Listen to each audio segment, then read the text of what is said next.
बहुत समय पहले की बात है। राजा हरिश्चंद्र का राज्य दूर दूर तक प्रसिद्ध था। उनकी शक्ति अपार थी, उनका वैभव बेजोड़ था और उनका अहंकार आसमान छूता था। राजा को अपने न्यायप्रिय होने पर बहुत गर्व था, लेकिन सच्चाई यह थी कि उनका न्याय केवल अमीरों के लिए था।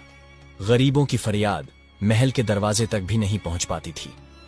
राजा का महल सोने चांदी से जड़ा हुआ था। वहां केवल वही लोग आ सकते थे जो धनवान और प्रभावशाली थे।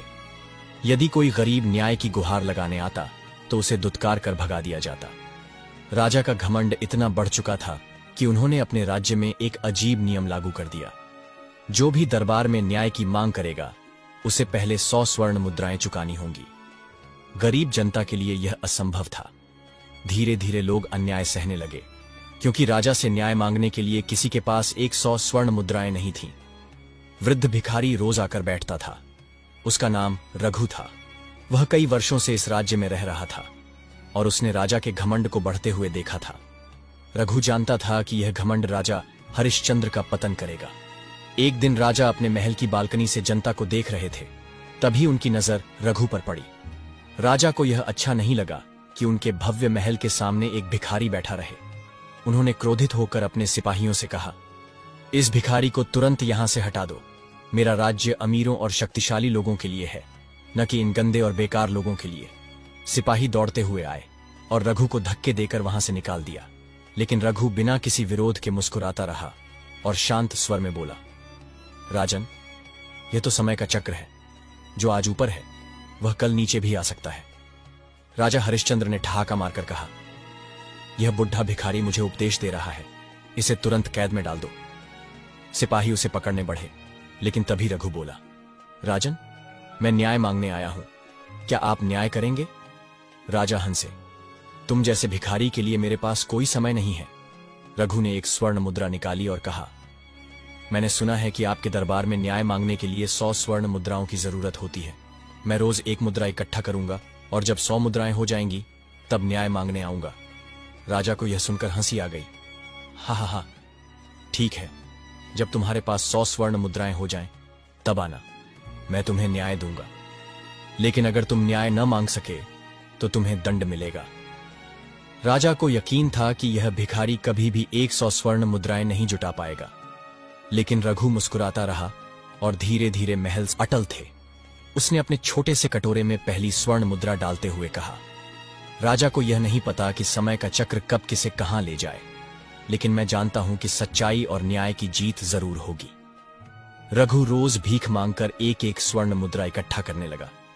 उसने यह ठान लिया था कि चाहे कितनी ही कठिनाइयां क्यों ना आए, वह 100 स्वर्ण मुद्राएं जुटाकर दरबार में जाएगा। समय बीतने लगा। पहला महीना बीत गया, फिर दूसरा और फिर तीसरा। रघु दिन रात मेहनत करता, भीख मांगता, कुछ छोटे मोटे काम करता और धीरे धीरे उसके पास सोने की मुद्राएं बढ़ती गईं। लोग उसकी हिम्मत देखकर हैरान थे। कुछ लोगों ने उसका मजाक उड़ाया तो कुछ ने उसका साथ दिया। कुछ दयालु व्यापारियों ने उसे स्वर्ण मुद्राएं दी, जबकि कुछ स्वार्थी लोगों ने उससे पैसे छीनने की कोशिश की। लेकिन रघु ने हर मुश्किल का सामना किया। उसके पास अब 95 स्वर्ण मुद्राएं हो चुकी थीं। इधर राजा हरिश्चंद्र का घमंड और भी बढ़ता जा रहा था। उसे अब यह लगने लगा था कि वह अजर अमर है। उसकी सत्ता को कोई नहीं हिला सकता। उसकी न्याय प्रणाली केवल अमीरों के लिए थी। जो भी गरीब न्याय की गुहार लगाता, उसे यह कहकर भगा दिया जाता कि पहले 100 स्वर्ण मुद्राएं लाओ, फिर न्याय मिलेगा। राजा को यकीन था कि रघु अब तक हार मान चुका होगा, लेकिन नियति को कुछ और ही मंजूर था। 100वें दिन जब सुबह हुई तो पूरे नगर में हलचल मच गई। भिखारी रघु दरबार के सामने खड़ा था। उसके हाथ में एक छोटी सी थैली थी जिसमें ठीक 100 स्वर्ण मुद्राएं थीं। महल के पहरेदारों ने उसे देखकर कहा, क्या तुम सच में 100 स्वर्ण मुद्राएं ले आए हो? रघु ने मुस्कुराते हुए कहा, हां, अब मुझे राजा से न्याय चाहिए। खबर सुनते ही पूरा महल दंग रह गया। किसी ने नहीं सोचा था कि यह बूढ़ा भिखारी सच में 100 स्वर्ण मुद्राएं जमा कर लेगा। राजा हरिश्चंद्र दरबार में अपने सिंहासन पर बैठा था जब रघु को उसके सामने लाया गया। पूरा दरबार भरा हुआ था। मंत्री, सेनापति और राजा के खास दरबारी सब उत्सुक थे। राजा ने व्यंग्य करते हुए कहा, तो आखिरकार तुम आ ही गए। मुझे यकीन नहीं था कि तुम यह कर पाओगे। रघु ने शांति से कहा, राजन, मैंने आपके नियम का पालन किया है, अब मुझे न्याय चाहिए। राजा ने हंसते हुए कहा, बताओ, क्या न्याय मांगते हो? रघु ने सबके सामने गहरी सांस ली और बोला, राजन, मैं चाहता हूं कि आप मेरे दिए हुए 100 स्वर्ण मुद्राओं को रख लें और फिर मुझे वही न्याय दें जो आप अपने अमीर दरबारियों को देते हैं। राजा को यह सुनकर हंसी आ गई। वह बोला, तुम्हें किस बात का न्याय चाहिए रघु? तभी रघु ने पूरे दरबार को गहरी नजरों से देखा और कहा, मुझे न्याय चाहिए कि इस राज्य का सबसे बड़ा अन्यायी कौन है, मैं या आप? राजा का चेहरा लाल हो गया। दरबार में सन्नाटा छा गया। सभी लोग हैरान थे कि एक भिखारी ने राजा को चुनौती दे दी थी। रघु ने आगे कहा, राजन, आपने कहा था कि न्याय पाने के लिए 100 स्वर्ण मुद्राएं देनी होंगी। मैंने आपके नियम का पालन किया, लेकिन सोचिए, क्या न्याय को खरीदा जाना चाहिए? क्या गरीब को न्याय पाने का अधिकार नहीं है? राजा का चेहरा अब गंभीर हो चुका था। रघु ने आगे कहा, अगर न्याय केवल उन्हीं के लिए है जिनके पास सोना है, तो यह न्याय नहीं बल्कि व्यापार है, और एक राजा जो न्याय का व्यापार करता है वह न्याय प्रिय नहीं हो सकता। पूरे दरबार में फुसफुसाहट होने लगी। मंत्रियों और सेनापतियों के चेहरे पर भी चिंता दिखने लगी। यह पहली बार था जब किसी ने राजा के घमंड को चुनौती दी थी। राजा हरिश्चंद्र ने अपने सिंहासन की मूठ को कसकर पकड़ लिया। उसे लगने लगा कि उसकी सत्ता को पहली बार किसी ने सच का आईना दिखाया है। राजा ने क्रोधित होकर कहा, तुम मुझे चुनौती दे रहे हो, एक भिखारी होकर? रघु ने शांत स्वर में कहा, नहीं राजन, मैं आपको सच का आईना दिखा रहा हूं। घमंड ज्यादा दिनों तक नहीं टिकता और न ही अन्याय। समय का चक्र हमेशा घूमता है। आज आप राजा हैं, लेकिन कल क्या होगा यह कोई नहीं जानता। राजा पहली बार असमंजस में पड़ गया।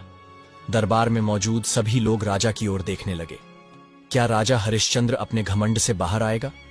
क्या रघु उसे पूरी तरह बदल पाएगा? या राजा अपने क्रोध में कोई कठोर निर्णय लेगा? आगे क्या होगा? राजा हरिश्चंद्र अब तक अपने दरबार में सबसे बड़े और ताकतवर व्यक्ति के रूप में पहचाने जाते थे। उनके हर फैसले पर कोई सवाल नहीं उठाता था।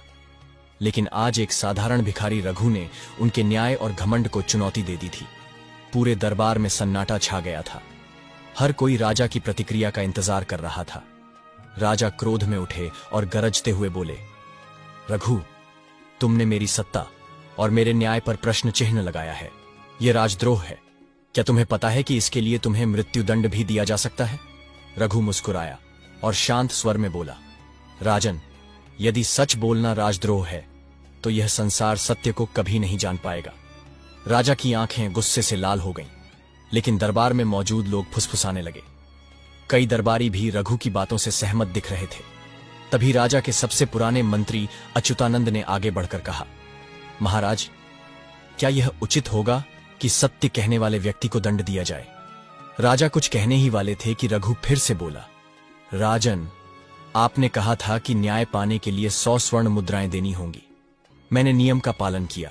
अब मैं आपसे केवल एक प्रश्न पूछता हूं, क्या न्याय बेचा जा सकता है? राजा हरिश्चंद्र के चेहरे का रंग बदलने लगा।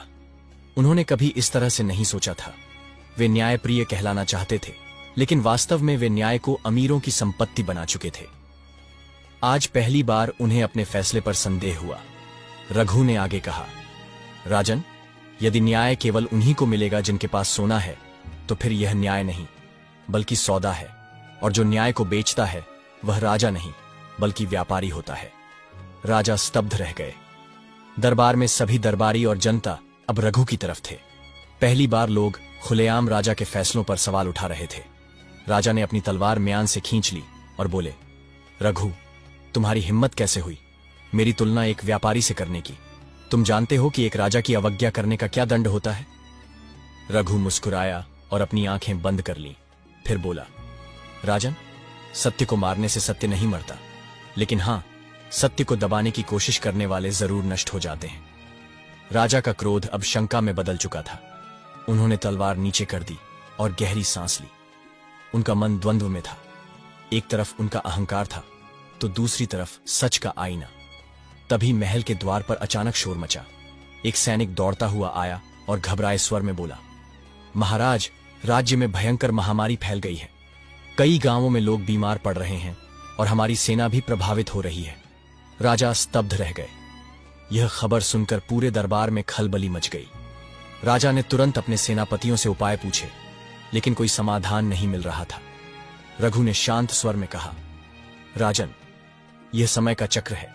जब राजा प्रजा का दर्द नहीं समझता तो प्रकृति खुद उसे उसकी गलती का एहसास कराती है। राजा ने गहरी सांस ली। पहली बार उन्होंने अपने मन की गहराइयों में झांका। उन्हें समझ में आ गया कि वह केवल अपने घमंड में डूबे रहे, जबकि राज्य की जनता दुख और तकलीफों में थी। राजा हरिश्चंद्र अपने सिंहासन से उठे और बोले, रघु, तुम सही कहते हो। एक राजा का कर्तव्य है कि वह प्रजा की सेवा करे, न कि उनके लिए न्याय को एक व्यापार बना दे। मैं अपने सभी पुराने आदेश वापस लेता हूं।